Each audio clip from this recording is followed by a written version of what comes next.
ഒരു induction കുക്കറിന്റെ കോയിലിലൂടെ time varying current കടത്തിവിടുമ്പോൾ അതിനു ചുറ്റും ഒരു ഫ്ലക്ച്വേറ്റിംഗ് മാഗ്നറ്റിക് ഫീൽഡ് രൂപപ്പെടുന്നു. ഒരു റെക്ടാങ്കുലർ കോയിലിനെ ഇവിടെ ഇങ്ങനെ വെക്കുകയാണെങ്കിൽ ചേഞ്ചിങ് മാഗ്നറ്റിക് ഫീൽഡ് കോയിലിൽ ഒരു ഇഎംഎഫും അത് കാരണത്താൽ ഒരു ഇൻഡ്യൂസ്ഡ് കറന്റും രൂപപ്പെടാൻ കാരണമാവുന്നു. എന്നാൽ ഈ കോയിലിനു പകരം നമ്മൾ ഒരു റെക്ടാങ്കുലർ പ്ലേറ്റ് ആണ് വെക്കുന്നതെങ്കിൽ ഇൻഡ്യൂസ് ചെയ്യപ്പെടുന്ന കറന്റിനെ സർക്കുലേറ്റ് ചെയ്യാൻ കൂടിയ പാത്ത് ലഭിക്കുകയും അങ്ങനെ വലിയ കറന്റ് ലൂപ്സ് അതിന്റെ സർഫസിൽ രൂപപ്പെടുകയും ചെയ്യുന്നു. ഇത്തരത്തിലുള്ള ലാർജ് കറന്റ് ലൂപ്സിനെ എഡ്ഡി കറന്റ് എന്ന് വിളിക്കുന്നു. ഈ കറന്റ് കാരണം രൂപപ്പെടുന്ന ഹീറ്റ് ഉപയോഗിച്ചാണ് കുക്കിംഗ് സാധ്യമാവുന്നത്.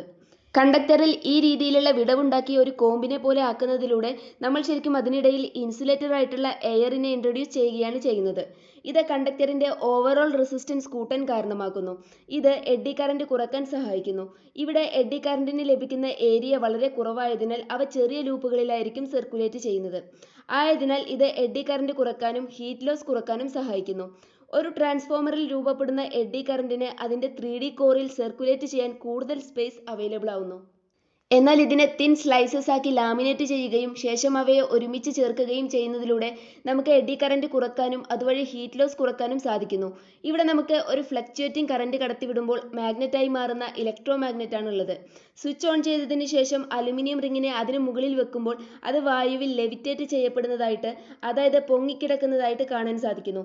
എന്നാൽ സ്വിച്ച് ഓഫ് ആക്കുമ്പോൾ അത് താഴെ വീഴുന്നു. ആൾട്ടർനേറ്റിംഗ് കറന്റ് കടത്തിവിടുമ്പോൾ ഇലക്ട്രോ മാഗ്നറ്റിൽ ഒരു വേരിയിങ് മാഗ്നറ്റിക് ഫീൽഡ് രൂപപ്പെടുകയും ഇത് അലുമിനിയം റിങ്ങിൽ എഡ്ഡി കറന്റ് ഉണ്ടാവാൻ കാരണമാവുകയും ചെയ്യുന്നു.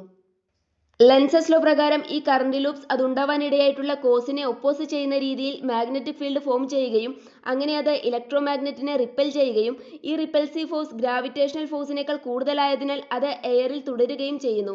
ഇതിനെയാണ് മാഗ്നറ്റിക് ലെവിറ്റേഷൻ എന്ന് പറയുന്നത്.